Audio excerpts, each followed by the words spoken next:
జిల్లా కోల్కతాలో జరిగిన మహిళా డాక్టర్ లైంగిక దాడి హత్యకు నిరసనగా కొవ్వొత్తుల నిరసన చేశారు. ఈ కార్యక్రమంలో ప్రజా సంఘాల ఐక్యవేదిక నాయకులు పాల్గొన్నారు. ఈ సందర్భంగా ప్రజల ప్రాణాలను కాపాడుతున్న వైద్యులు, వైద్య సిబ్బందిపై హింసకు వ్యతిరేకంగా సెంట్రల్ ప్రొటెక్షన్ యాక్ట్ ను తేవాలని ప్రజా సంఘాల ఐక్యవేదిక నాయకులు డిమాండ్ చేశారు.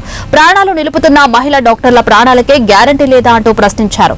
కేంద్ర, రాష్ట్ర ప్రభుత్వాల తీరు మారకుంటే పోరాటాన్ని మరింత తీవ్రతరం చేస్తామని హెచ్చరించారు. పశ్చిమ బెంగాల్లో మహిళా వైద్యురాలిపై ఘటన మరొక ముందే ఉత్తరాఖండ్ లో ఓ నర్సును అదే విధంగా హత్య చేశారని ఆగ్రహం వ్యక్తం చేశారు. ఒకవైపు దేశవ్యాప్తంగా వైద్యులు ఆందోళన చేస్తుంటే మరోవైపు కోయంబత్తూరులో మహిళా వైద్యురాలిపై లైంగిక దాడి యత్నం జరిగినట్టు తెలిపారు. దేశంలోని ఏ ఒక్క ఆసుపత్రి, మెడికల్ కాలేజీ మహిళల భద్రతకు అనుగుణంగా లేదని విమర్శించారు. ఈ కార్యక్రమంలో సిపిఐ పట్టణ కార్యదర్శి చిరంజీవి, పౌర హక్కుల సంఘం జిల్లా కార్యదర్శి శ్రీరామ్మూర్తి తదితరులు పాల్గొన్నారు. అత్యాచారం చేసి ఆయనకు హింస పెట్టి రకరకాలుగా డ్రగ్స్ అలవాట్లు పడి ఈ సైకోల్ను మేము ప్రజా సంఘాల ఆధ్వర్యంలో ఉదయం చెప్తా ఉన్నాం.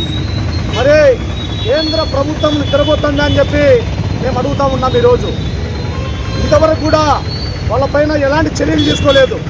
మరి మహిళలకు రక్షణ ఎక్కడ ఉంది? గతంలో కూడా దండిగా సమస్యలు జరిగాయి.